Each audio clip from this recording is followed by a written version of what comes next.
I'm Professor Birdsong here in Seoul, Korea.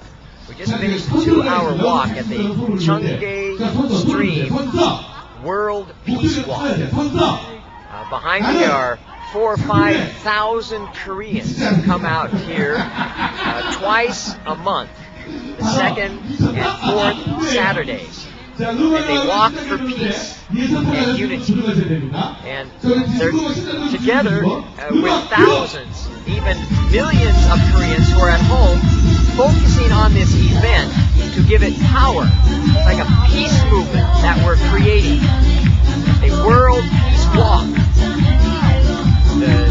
We have a purpose as well, is to cultivate the peace mind through public service. So everybody has a garbage bag, a glove, and a peace message, a button that they wear. This is our connection to each other. It says in-Gan, peace, team, world. in-Gan is the founding principle of Korea.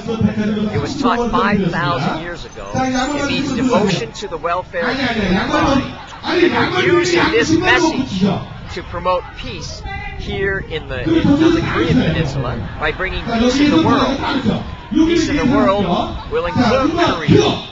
So the Korean people are like the cheerleaders for peace in the world right now. They have a goal to win a Nobel Peace Prize as a nation. That's how serious they are. So we're grateful to be out here, and we want the support of at least 1 billion people throughout the world support Korea in this endeavor to become the center of the world. Thank you for joining us.